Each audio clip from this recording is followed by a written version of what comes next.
आइए दोस्तों, एल्टो भैया की इस न्यू वीडियो में वेलकम। देखेंगे अब तमाम साथियों के वादे के मुताबिक मैं वीडियो लेकर आप सभी की खिदमत में हाजिर हो चुका हूँ। फ़ौक़ानिया मौलवी परीक्षा जितने भी तलबा व तालिबात दे चुके हैं, वो अपने स्कॉलरशिप से रिलेटेड और जानकारी चाहिए थी, उनको दो जानकारी मिल चुकी है। सबसे पहला जानकारी ये कि स्कॉलरशिप में कितना किसको रुपया मिलेगा। दूसरी बात ये कि किन किन स्टूडेंट को, चाहे फर्स्ट सेकेंड थर्ड मौलवी में हो या फिर फ़ौक़ानिया में हो, मिलेगा या फिर नहीं। इन दोनों टॉपिक पर क्या कहते हैं, हम चर्चा कर चुके हैं इससे पहले वाली वीडियो में। अगर आपने उस वीडियोस को नहीं देखा है तो ज़रूर जा कर के देख लीजिए ताकि आपका कन्फ्यूज़न दूर हो जाए। इस वीडियोस में हम बात करेंगे कि आप लोगों का स्कॉलरशिप वाला जो फॉर्म अप्लाई होगा तो उसमें आप लोगों के कौन-कौन से कागज़ात यानी कि कौन-कौन से डॉक्यूमेंट लगेंगे, क्योंकि सबसे मेन और अहम चीज़ जो होता है प्यारे साथियों, हमारे भाई-बहन, वो डॉक्यूमेंट ही होता है। क्योंकि अगर आपके पास डॉक्यूमेंट सही सलामत नहीं रहेगा वक्त पर, तो फिर आप फॉर्म भरने से वंचित रह जाएंगे, आपको फॉर्म भरने नहीं दिया जाएगा। तो चलिए, जो जो मेन मेन डॉक्यूमेंट्स हैं, उन सभी डॉक्यूमेंट्स का मैं नाम आपको बता देता हूँ, उसे आप तैयार कर लीजिएगा। तो चलिए शुरू करते हैं। शुरू करने से पहले आपसे एक छोटा सा दरख्वास्त है हमारा कि प्लीज़, एक वीडियोस को बनाने में काफ़ी मेहनत और मशक्क़त लगता है आप लोग, लेकिन सब्सक्राइब नहीं करते हैं तो काफ़ी दुख होता है। तो चैनल को प्लीज़ ज़रूर सब्सक्राइब कर लीजिएगा, क्योंकि आपके एक सब्सक्राइब की वजह से मुझे अगली वीडियोस बनाने में आप लोगों के वादे के मुताबिक, मन के मुताबिक काफ़ी मज़ा आता है। तो चलिए शुरू करते हैं। सबसे पहला चीज़ समझने की कोशिश कीजिए कि आप लोगों को फ़ौक़ानिया और मौलवी वाला जो स्कॉलरशिप है, उसमें ये 10 डॉक्यूमेंट, ठीक है, मैं 10 डॉक्यूमेंट जो बहुत ही ख़ास और इम्पोर्टेंट है, ये सभी 10 डॉक्यूमेंट को आपको बना करके रख लेना है, ठीक है, वक्त से पहले पहले। चलिए, सबसे पहला डॉक्यूमेंट का आप नाम सुनने की कोशिश कीजिए। सबसे पहला डॉक्यूमेंट जो है वो आपका एडमिट कार्ड है, ठीक है। अगर आप फ़ौक़ानिया के स्टूडेंट होंगे तो फ़ौक़ानिया का जो एडमिट कार्ड होता है वो, अगर आप मौलवी के स्टूडेंट होंगे तो मौलवी का जो एडमिट कार्ड होता है वो, ठीक है। उसके बाद नंबर 2 में है मार्कशीट, ठीक है। अगर आप एग्ज़ाम दे चुके हैं तो आप मार्कशीट भी बहुत जल्द आने वाला है, क्या कहते हैं, उस मार्कशीट को अपने पास रख लीजिएगा। उसके बाद नंबर 3 में है सर्टिफिकेट, ठीक है। अब मार्कशीट कहेंगे और सर्टिफिकेट, तो आप कहेंगे सर तो दोनों तो एक ही है, तो जी नहीं, ऐसा नहीं है। मार्कशीट का मतलब होता है प्यारे साथियों, जिस पर मार्क आपका लिखा हुआ रहता है कि किस सब्जेक्ट में आपको कितना मार्क मिला है। और सर्टिफिकेट उसको कहते हैं कि जिस पर आपका मार्क दर्शाया हुआ नहीं रहता है, सिर्फ और सिर्फ उस पर डिवीज़न लिखा हुआ रहता है और मदरसा बोर्ड की ओर से सर्टिफाइड कर दिया जाता है कि ये स्टूडेंट, क्या कहते हैं, इस एग्ज़ाम को क्वालिफाइड कर चुके हैं, ठीक है। तो मार्कशीट और सर्टिफिकेट ये भी हमने बता दिया। उसके बाद चौथा जो डॉक्यूमेंट है आपका आधार कार्ड, ठीक है। अब आधार कार्ड में कंडीशन समझिएगा। अगर आपका आधार कार्ड में डेट ऑफ बर्थ और मार्कशीट और सर्टिफिकेट में डेट ऑफ बर्थ अगर गलत होगा तो उसे आप ज़रूर सुधार कर लीजिएगा। अगर आप सुधार नहीं करवाइएगा तो फिर आपका फॉर्म जो है रिजेक्ट कर दिया जाएगा। तो दोनों में जो डेट ऑफ बर्थ है वो सेम सेम होना चाहिए और नाम वगैरह भी, ठीक है।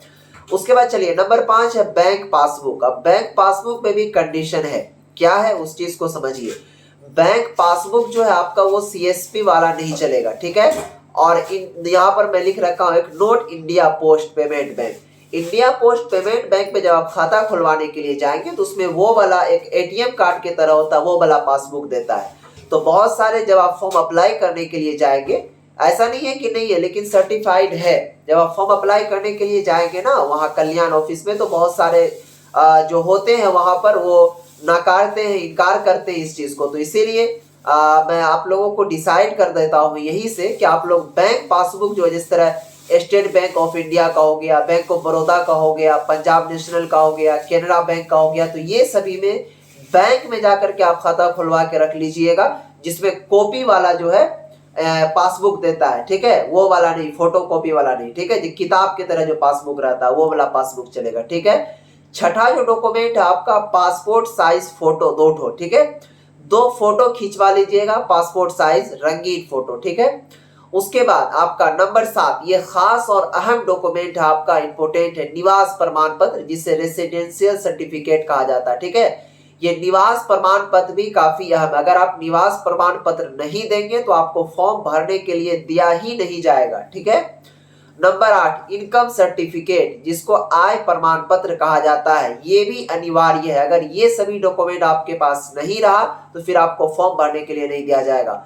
उसके बाद नंबर 9 में है कास्ट सर्टिफिकेट, जिसे जाति प्रमाण पत्र कहा जाता है। अगर आप ओबीसी से होंगे, ठीक है, ईडब्ल्यूएस से होंगे, ठीक है, या फिर एससी एसटी इस तरह करके आता है, ठीक है प्यारे साथियों, तो ये कास्ट सर्टिफिकेट बनवा लीजिएगा। जनरल वालों का भी कास्ट सर्टिफिकेट बनता है। नंबर 10 है शपथ पत्र। तो ये शपथ पत्र जो है आपको नहीं भरना है, ये शपथ पत्र आप जिस मदरसा से एग्जाम पास किए होंगे वो देगा, ठीक है।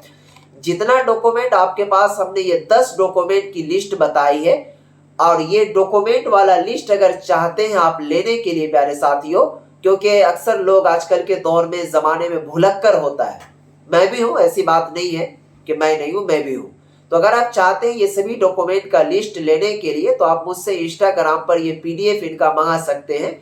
इंस्टाग्राम आईडी है मेरा एल्टू भैया, सर्च कीजिएगा इंस्टाग्राम पर जाकर के, और वहां पर फॉलो करके प्लीज मैसेज कीजिएगा, क्योंकि हम लोगों का बिजनेस आईडी होता है, ठीक है। उसके बाद आपको हम वहां पर सेंड कर देंगे, ठीक है।